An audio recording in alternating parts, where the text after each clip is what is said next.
동안 우울증을 겪었던 한 성도가 있습니다. 이분이 직장 생활을 하면서 우울증이 와버렸습니다. 이분이 직장 생활했던 곳이 수재들이 모이는 그런 직장이었답니다.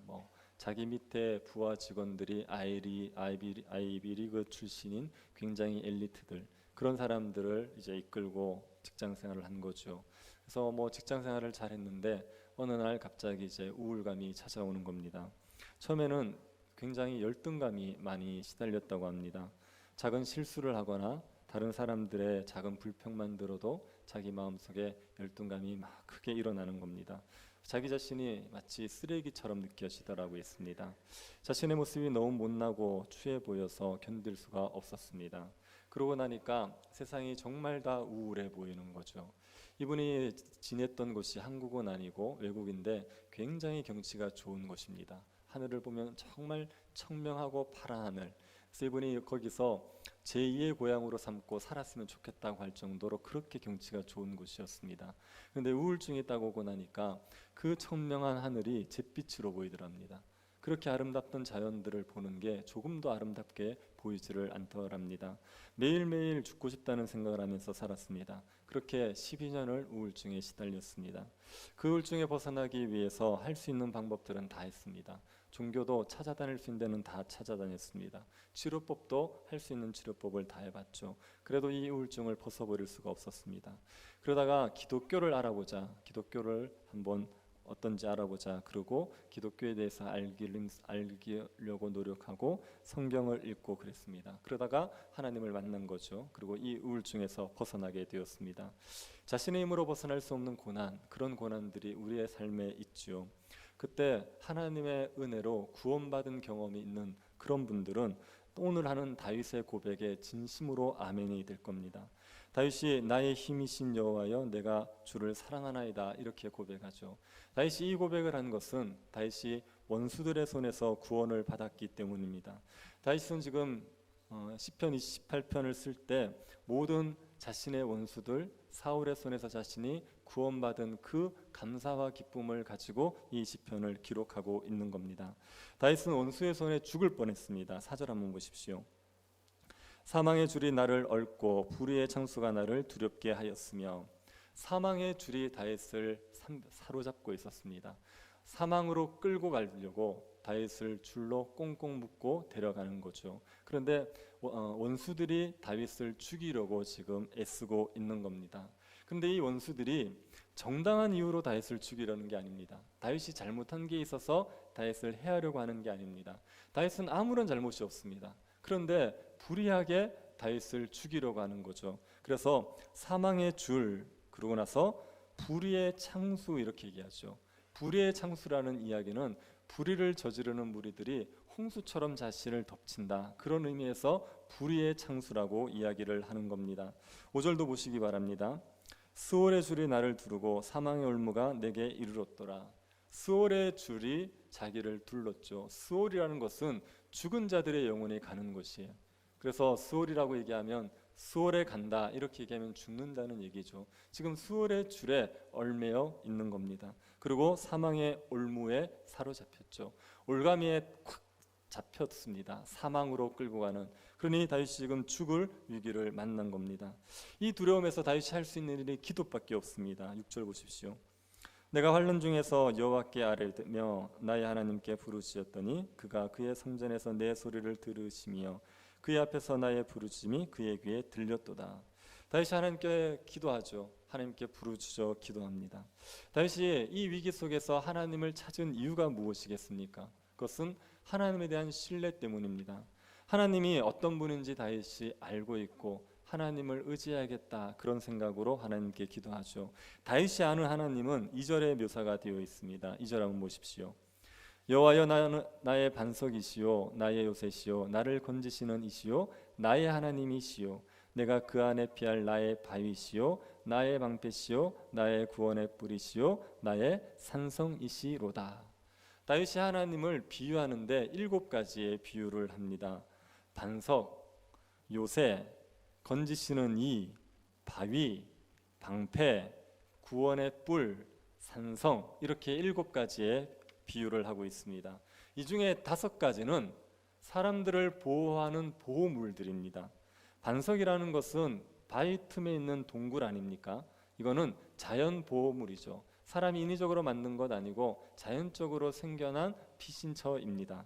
그리고 요새는 사람들이 만든 인공 보호물이지요.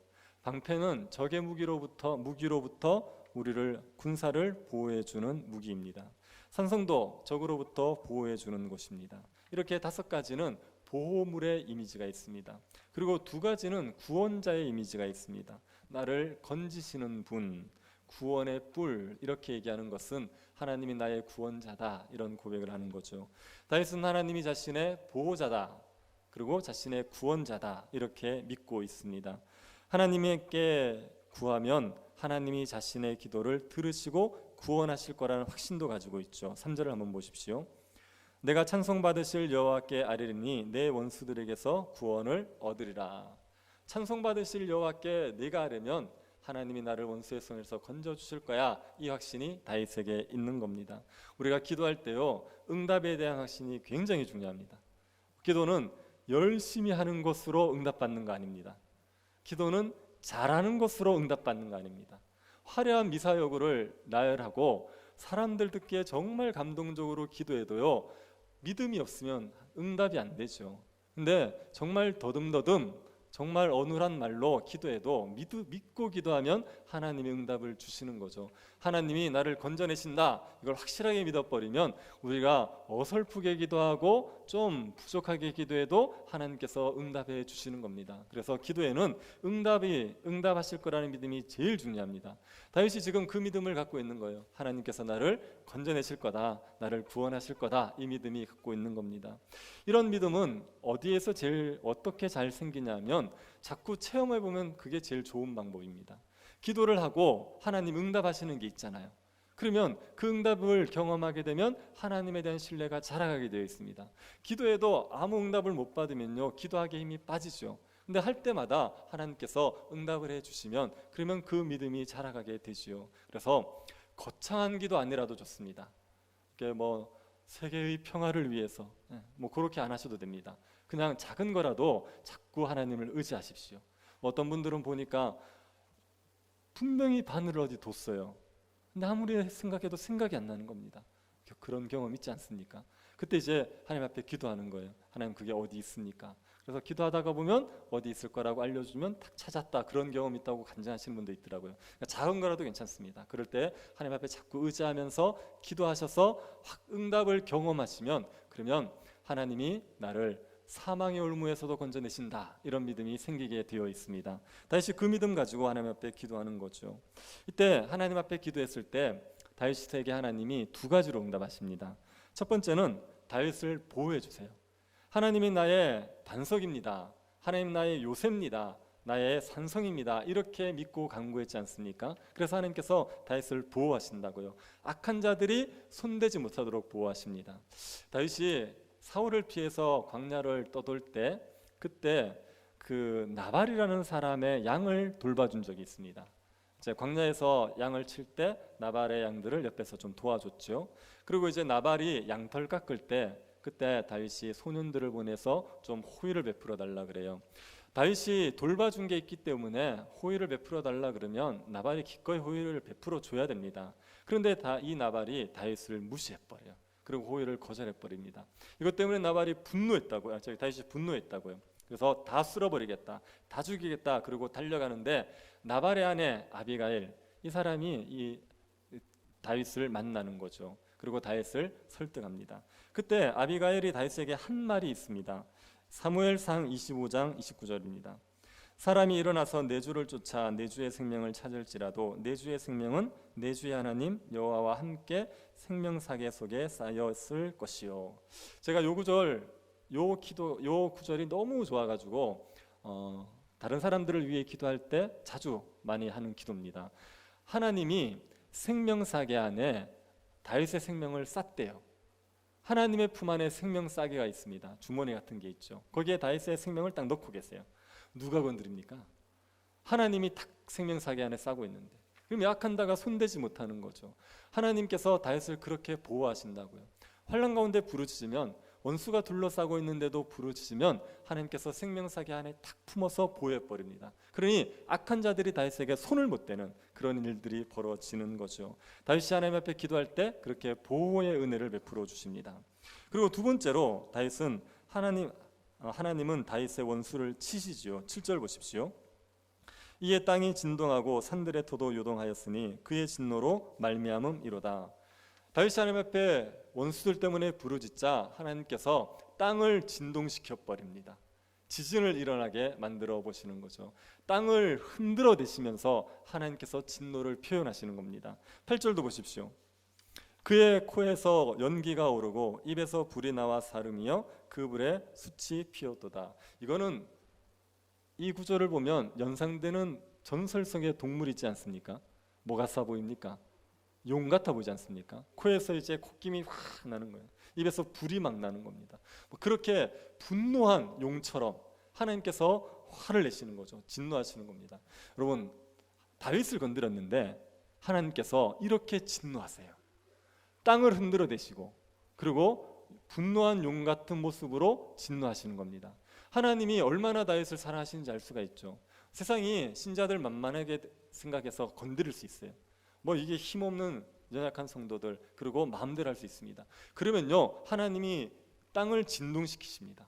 하나님께서 콧김 입에 불을 내시면서 분노하신다고요. 하나님께서 굉장히 분노하시는 거죠. 그리고 다윗을 사망의 올무에서 건져내십니다. 원수들을 치셔서 14절 한번 보십시오. 그의 화살을 날려 그들을 흩으시며 많은 번개로 그들을 깨뜨리셨도다. 하나님께서 화살을 날려버리는 거예요. 원수들에게. 그리고 번개를 날려버리는 겁니다. 그래서 그 원수들을 깨뜨리시고 다윗을 구원해 내시는 거죠. 다윗이 사망의 올무에서 부르짖었을 때 그때 하나님께서 은혜를 베푸십니다. 다윗을 원수의 손에서 보호하시고 원수들을 치셔서 다윗을 건져내시는 겁니다. 하나님께서 하나님의 백성들을 이렇게 보호하시고 구원해 주시는 분이십니다. 우리가 기도하면서 이 확신만 들면 평안이 올 수 있습니다. 사망의 줄이지 않습니까? 이게 결코 가벼운 건 아닙니다. 우리가 죽을 상황이거든요. 그런 상황이 얼마나 두렵습니까? 그런데 하나님께서 나를 반드시 보호하실 거다, 원수들을 치실 거다, 이것만 확신하게 되면 우리가 평안함을 누릴 수가 있죠. 기도할 때 하나님께서 이런 은혜를 주시기를 우리가 기도하는 겁니다. 그래서 기도하면서 하나님 앞에 충분하게 맡기면 하나님께서 우리에게 이런 확신을 주셔서 마음의 평안을 누리게 만들어 주시는 거죠. 혹시 여러분 가운데 사망의 줄에 얽혀 있으신 분 계십니까? 하나님께서 우리를 보호하시고 구원하실 줄을 믿으시기를 바랍니다. 하나님에 대한 믿음을 가지고 평안을 가지시기를 바랍니다. 우리가 기도하면 하나님께서 첫 번째로 주시는 응답이 평안이거든요. 근데 저도 기도를 해보니까 막 정말 아무 염려가 들지 않고 두려움이 완전히 사라지는 그런 평안이 오면 너무 좋겠더라고요. 그런데 그게 잘 안 됩니다. 뭐 이렇게 믿음이 부족해서 그렇지 모르겠지만 아무리 기도해도 염려와 두려움이 완전히 사라지진 않더라고요. 일단 문제가 해결이 안 됐으니까. 그런데 염려와 두려움이 완전히 사라지는 경지만을 자꾸 추구하다가 보면요 그냥 밤낮 기도만 해야 돼요. 딴 거 못하고. 그런데 우리가 하나님 앞에 기도할 때요 염려와 두려움이 있더라도 우리의 일상의 삶을 살아갈 수 있지 않습니까? 그러면 그것도 은혜입니다. 그것도 하나님께서 우리의 기도에 응답해 주시는 거예요. 그러니까 완전히 염려와 두려움이 사라지는 마음의 평안, 이것을 자꾸 구하지 않으시고 두려움도 있고 염려도 있지만 그래도 매일매일을 살아갈 수 있다. 그러면 그게 하나님의 은혜인 줄 알고 자꾸 하나님을 의지하시기를 바랍니다. 다윗이 사망 가운데 하나님 앞에 부르짖었더니 구원을 받았습니다. 그런데 하나님이 다윗의 원수를 치셨다고 했지 않습니까? 번개로, 화살로 그렇게 치셔서 다윗을 원수의 손에서 건졌다고 했습니다. 그런데 하지만 하나님이 다윗을 원수의 손에서 건질 때요 하나님이 다윗의 원수를 직접 치시기도 하셨지만 다윗으로 하여금 원수와 싸울 수 있는 힘을 주기도 하셨습니다. 20절 한번 보십시오. 죄송합니다. 하나님께서 다윗의 부르짖음을 들으셨지 않습니까? 다윗의 부르짖음을 들으신 이유가 뭔지를 20절에서 설명하고 있습니다. 20절 한번 보십시오. 여호와께서 내 의를 따라 상 주시며 내 손의 깨끗함을 따라 내게 갚으셨으니. 하나님이 다윗의 기도를 들으셨는데 이유가 뭐냐? 다윗의 의를 따라 상 주셨대요. 다윗이 행한 의를 하나님이 기억하시고 다윗에게 하나님께서 상으로 갚아주신 게 구원의 은혜를 베풀어 주신 겁니다. 다윗이 하나님 앞에 의롭게 살기를 굉장히 애썼습니다. 자기 스스로를 지켜서 죄악에 물들지 않게 하려고 애썼습니다. 하나님 앞에 의를 행했기 때문에 하나님이 다윗의 기도를 들어주신 거죠. 사람들이 하나님 앞에 불의를 행하는데도 하나님이 그 기도를 듣겠습니까? 손을 들고 기도하는데 손이 더럽습니다. 그러면 하나님께서 기도를 들으십니까? 그렇지 않죠. 하나님께서 의인의 기도를 들으시는 겁니다. 의인의 간구가 하나님 앞에 상달되는 겁니다. 하나님 앞에서 그래서 의를 행해야 되죠. 환난 날에 구원받기 위해서는 하나님 앞에 의를 행해야지, 그래야 하나님이 주는 구원의 은혜를 누릴 수가 있습니다. 여러분, 하나님 앞에 의롭게 사십시오. 의롭게 사셔야지 하나님이 주시는 구원의 은혜를 누립니다. 네, 아멘을 하셨는데 자신은 있으십니까? 의롭게 사실 자신이 있습니까? 네, 하나님 앞에 의롭게 산다, 우리가 율법을 잘 지키고 산다, 그래야지 우리에게 기도를 들어주신다. 그러면요, 우리 중에 기도 응답 받을 사람이 많지 않을걸요. 우리가 어떻게 하나님 앞에 율법을 다 지키고 삽니까? 우리가 하나님의 율법을 못 지킬 때가 많고 죄를 지을 때가 많지 않습니까? 그런데 어떻게 우리가 하나님 앞에 의롭게 살아서 기도 응답을 받아내겠습니까? 그래서 의롭게 살아서 기도 응답을 받으십시오 이렇게 얘기하면요, 자신이 없다고요. 근데 이건 어떻습니까? 여러분, 믿음으로 사십시오. 믿음으로 살면 하나님께서 응답해 주십니다. 어느 게 낫습니까? 의롭게 사십시오, 응답해 주십니다, 이게 낫습니까? 믿음으로 사십시오, 응답해 주십니다, 이게 낫습니까? 둘 다 마음에 안 드십니까? 믿음이 낫죠? 그런데 여러분, 이게 같은 말입니다. 의롭게 산다, 믿음으로 산다, 이게 같은 얘기예요. 다윗이 하나님의 율법을 지키고 살았어요. 다윗이 자기의 의지와 능력으로 율법을 지켰습니까? 그렇지 않거든요. 이거는 하나님의 은혜로 지킨 겁니다. 다윗이 하나님을 믿는 믿음으로 사니까 하나님께서 다윗에게 은혜를 주셔서 율법에 순종할 수 있게 만들어 주신 거죠. 다윗은 하나님의 은혜로 율법에 순종하는 삶을 살았던 겁니다. 그래서 다윗이 의롭게 살았다 이 얘기하고요, 다윗이 믿음으로 살았던 얘기는 같은 얘기예요. 다윗이 의롭게 살았다고 해서 단 한 번도 죄를 안 지었느냐? 그렇지 않죠. 의롭게 살았다는 얘기는요, 의를 행하는 게 삶의 뚜렷한 특징이란 얘기예요.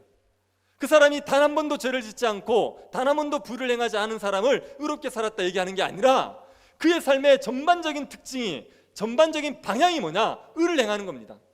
하나님의 말씀대로 살려고 부도니 쓰는 거예요. 넘어지고요, 실수할 때도 있죠. 그렇지만 말씀에 순종하기 위해서 발버둥 치는 사람들, 그런 사람들이 의롭게 산다고 얘기하는 사람들입니다. 다윗은 믿음으로 그렇게 살아낸 거예요.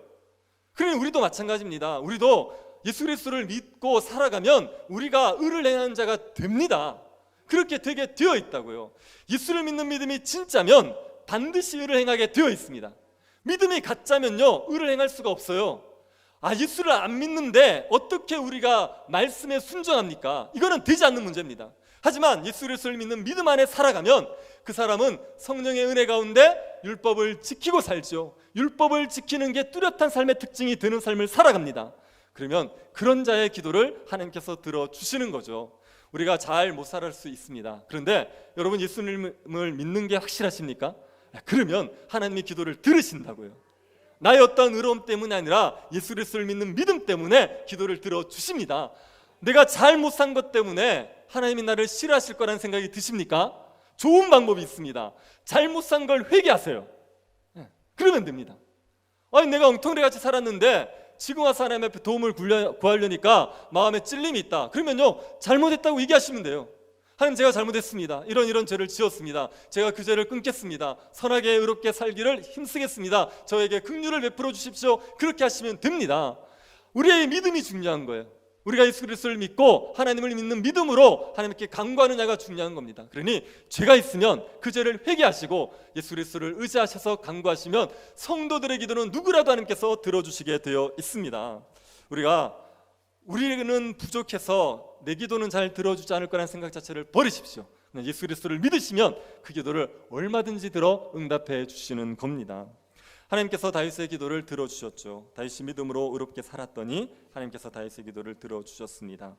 그때 원수의 손에서 구원해 주시는데 구원하시는 방법이 두 가지였습니다. 첫 번째는 하나님이 직접 싸워주시는 것, 그리고 또 한 가지가 다윗의 싸움을 가르쳐 주시는 방법이 있었습니다. 33절 34절 한번 보십시오.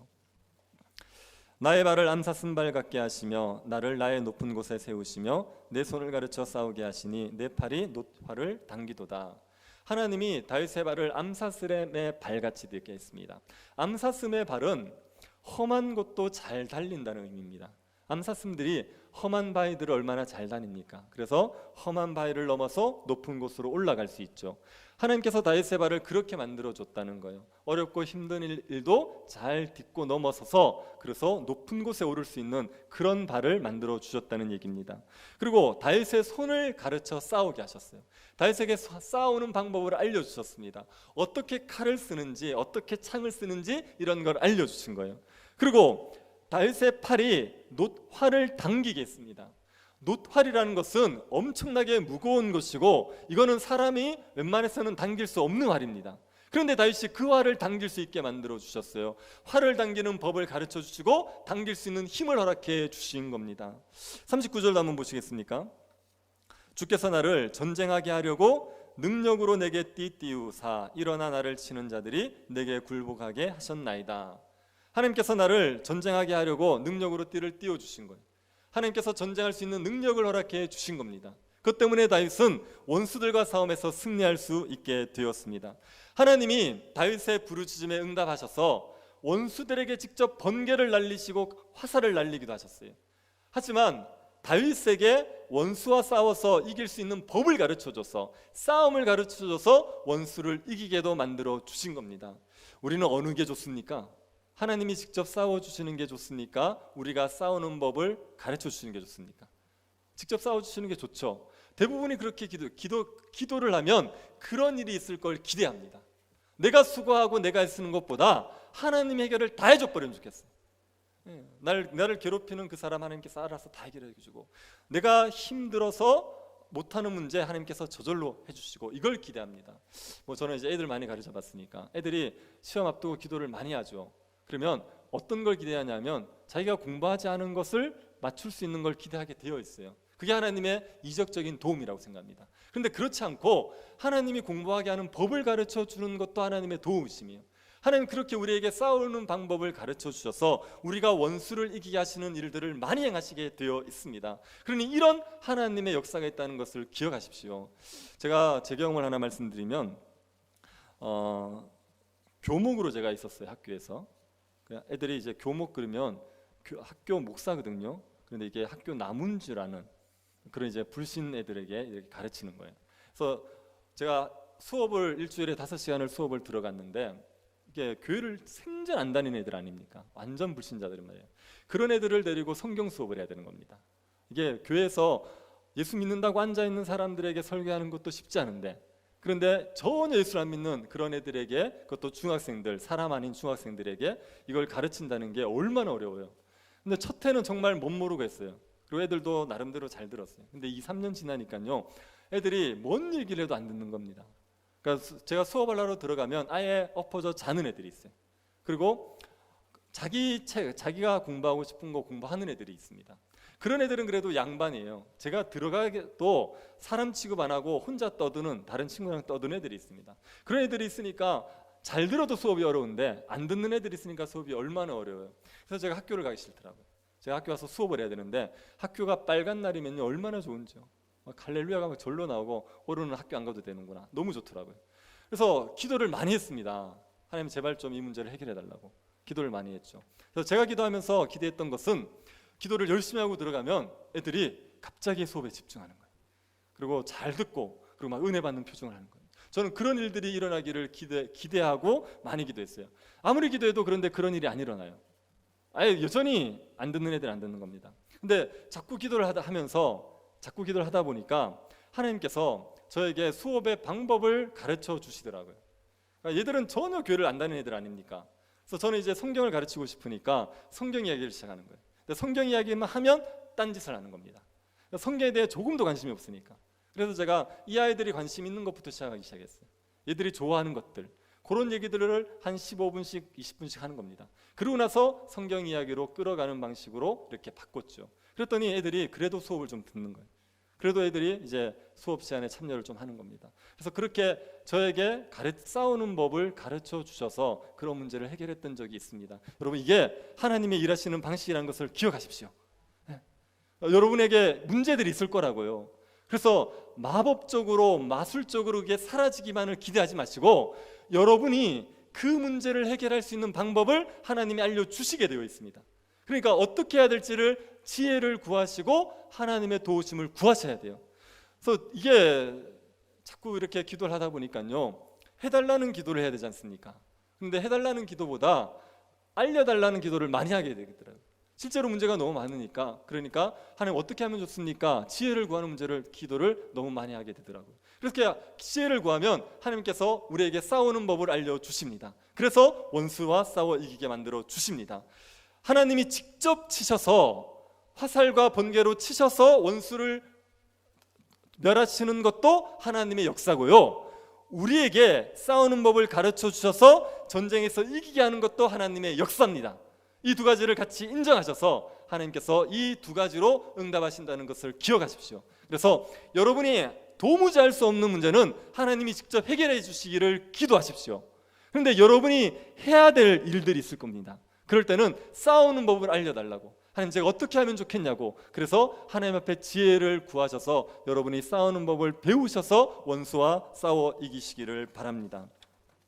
하나님이 다윗의 원수와 그렇게 싸워서 승리하게 해주셨죠. 그런데 다윗에게 베푼 은혜가 여기에 그치지 않습니다. 원수의 손에서 구원해 주는 정도가 아닙니다. 하나님이 다윗을 민족들 위에 높여주십니다. 43절 한번 보십시오. 주께서 나를 백성의 다툼에서 건지시고 여러 민족의 으뜸으로 삼으셨으니 내가 알지 못하는 백성이 나를 섬기리로다. 주께서 다윗을 여러 백성들의 다툼에서 건져내셨고 여러 민족의 으뜸이 되게 하셨대요. 다윗이 주변의 나라들을 정복할 수 있도록 만들어 주셨다는 얘기입니다.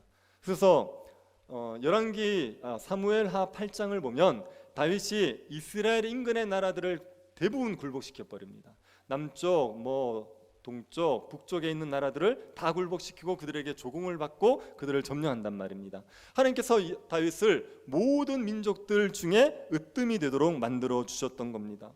다윗이 민족들을 위해 으뜸이 되니까 이방인들이 다윗에게 가서 복종을 해버립니다. 44절 보십시오. 그들이 내 소문을 들은 즉시로 내게 청종하며 이방인들이 내게 복종하리로다. 다윗의 소문을 듣고 이방인들이 와서 굴복을 하는 거예요. 경관성에 있던 사람들도 성문을 열고 나와서 다윗에게 굴복을 하게 됩니다. 45절 보십시오. 이방 자손들이 쇠잔하여 그 경고한 곳에서 떨며 나오리로다. 이방 자손들이 쇠잔합니다. 다윗 앞에만 서면 이방인들이 힘을 못 써요. 그리고 경고한 성에 있다가도 다윗이 가면 그러면 그 성문을 열고 나와서 다윗 앞에 엎드려 항복을 하는 겁니다. 다윗이 모든 민족 위에 으뜸 높아지는 그런 왕이 되었습니다. 다윗은 목동이었습니다. 목동이었던 다윗을 하나님이 원수들의 손에서 건져내시고 그리고 왕이 되게 하시더니 모든 민족 위에 으뜸이 되게 하셨습니다. 그냥 이스라엘 나라의 왕 정도가 아니라 여러 나라를 다스리는 그런 왕이 되도록 만들어 주셨습니다.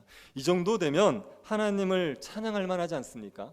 이 정도 되면 하나님께 감사할 만하지 않겠습니까? 그러니 다윗이 하나님 앞에 찬양과 감사를 올려드리는 거죠. 그런데 하나님이 다윗에게 베푸신 이 은혜는 다윗에게만 그치지 않습니다. 다윗에게만 베푸시는 은혜로 그치지 않습니다. 50절 한번 보십시오. 여호와여 그 왕에게 큰 구원을 주시며 기름 부음 받은 자에게 인자를 베푸심이여 영원토록 다윗과 그 후손에게로다. 하나님께서 다윗에게 은혜를 베푸셨는데 그 은혜를 누구에게도 베푸신다고요? 다윗과 그 후손들. 다윗만 하나님께서 원수의 손에서 건져내시는 거 아닙니다. 다윗의 후손들도 원수의 손에서 건져내시는 거예요. 다윗만 하나님께서 모든 민족 위에 으뜸이 되게 하시는 거 아닙니다. 다윗의 후손으로 세워지는 그 왕도 하나님께서 모든 민족 위에 으뜸이 되게 하시는 거예요. 다윗의 집에 베푸시는 인자가 다윗의 후손들에게 영원히 내려가게 되어 있습니다. 이게 하나님께서 다윗에게 주신 다윗의 언약이에요.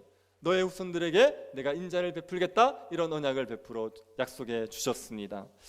그런데 여러분, 이 다윗에게 베풀었던 이런 은혜를 다윗의 후손 중에 누가 동일하게 누렸습니까? 다윗의 후손 중에, 다윗 이후의 왕들 중에 다윗처럼 모든 민족의 으뜸이 되는 왕이 등장한 적이 있습니까? 솔로몬은 그걸 좀 누렸죠. 근데 솔로몬 이후에 르호보암부터 시작해서 19명의 왕들, 그 왕들 중에 다윗처럼 이렇게 모든 민족의 으뜸이 되는 왕이 누가 있었습니까? 아무도 없었어요. 다들 그냥 고만고만하게 살다가 죽었습니다.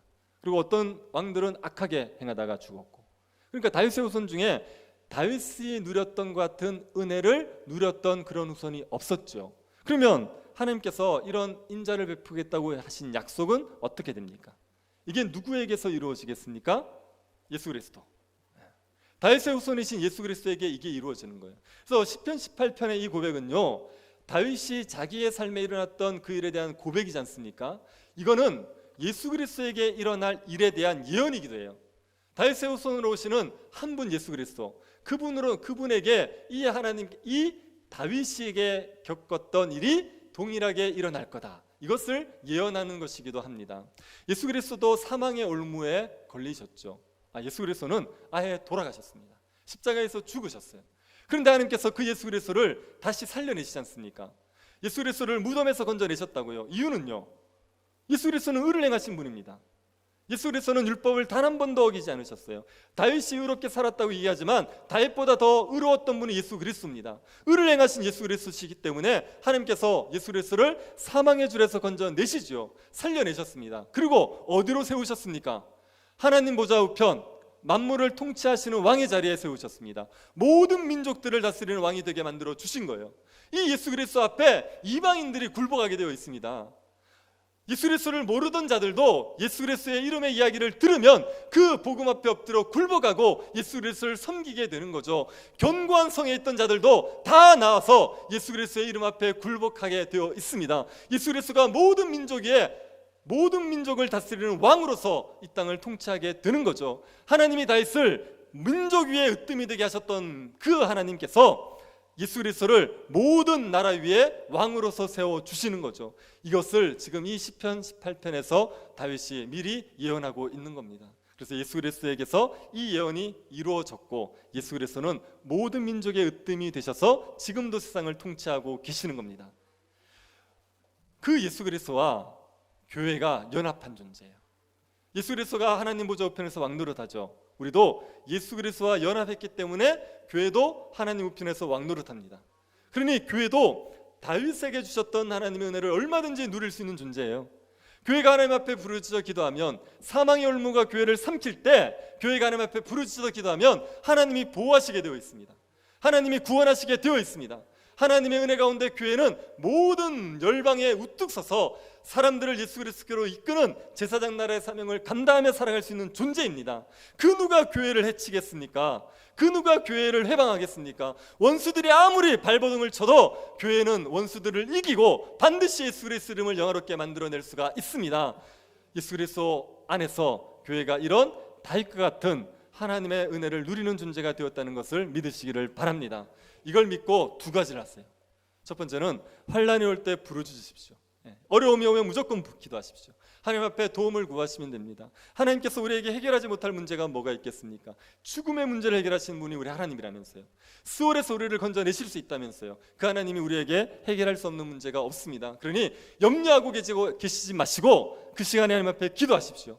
불안해하지 마시고 그 시간에 하나님 앞에 부르짖어 기도하십시오. 교회가 하나님 앞에 부르짖어 간구하면 하나님께서 어떤 사망의 올무에서도 건져내시게 되어 있습니다. 교회가 침체되어서 복음의 사명을 감당하지 못합니까? 이 난국을 해결할 수 있는 유일한 방법은 기도밖에 없죠. 하나님 앞에 부르짖어 기도하면 하나님께서 교회를 영적 침체에서 건져내셔서 복음을 증거하는 사명을 감당하게 만들어 주시게 되어 있습니다. 교회가 세상으로부터 핍박과 위협을 당합니까? 하나님 앞에 부르짖어 기도하면 하나님께서 교회가 얼마든지 세상을 이겨낼 수 있도록 만들어 주시게 되어 있습니다. 하나님께서 번개를 내리시든지 화살을 내리시든지 아니면 교회로 하여금 싸울 힘을 가르쳐 주시든지 반드시 원수를 이기고 복음을 영화롭게 만들 수 있게 해주시게 되어 있습니다. 그러니 하나님 앞에 부르짖으러니 기도하시기를 바랍니다. 그리고 교회는 의를 행하셔야 돼요. 믿음으로 사셔야 됩니다. 우리가 예수 그리스도를 믿는 믿음에서 떠나지 않으시면 돼요. 예수 그리스도를 믿으셨지 않습니까? 그러면 예수 그리스도를 믿는 것 때문에 하나님 앞에 의로운 존재가 되었고 하나님이 나에게 복을 다 주셨고 나의 기도를 하나님께서 들어응답하신다는 걸 확신하십시오. 믿음이라는 것은 내가 예수 그리스도를 의지하기 때문에 하나님이 나에게 대해서 자비하시다, 그걸 확실하게 믿는 거예요. 나의 부족함과 연약함과 상관없이 하나님은 예수 그리스도 안에 있는 나를 크신 자비로 돌보신다는 걸 믿어. 그 믿음 가운데 하나님을 의지하고 사는 게 우리가 믿음으로 살아가는 방식입니다. 그러니 자꾸만 우리 자신을 보지도 마시고 세상을 보지도 마시고 예수 그리스도를 바라보십시오. 그 예수 그리스도 안에서 하나님이 우리에게 자비하실 거라는 걸 확신하시기 바랍니다. 그 확신 가지고 하나님 앞에 믿음으로 살아가시면 우리를 어떤 사망의 올무에서도 얼마든지 건져내십니다. 주님의 은혜 가운데서 사망의 올무에서 구원을 받아서 하나님만이 나의 힘이십니다, 하나님이 내가 하나님을 사랑합니다, 이런 고백을 할 수 있는 주의 백성들 될 수 있기를 간절히 바랍니다. 교회를 향하여 인자를 베푸신 하나님께 감사드립니다. 그리스도로 인하여 하나님께서 우리의 기도를 들으시고 구원의 은혜를 베풀어 주실 줄을 믿습니다. 교회를 향하는 원수들에게서 우리를 보호하시고 원수들을 흩어 주옵소서. 교회가 모든 민족 위에 뛰어나게 하시고 제사장 나라 사명을 감당할 수 있도록 은혜 베풀어 주옵소서. 걸어가신 예수님 이름으로 기도드립니다. 아멘.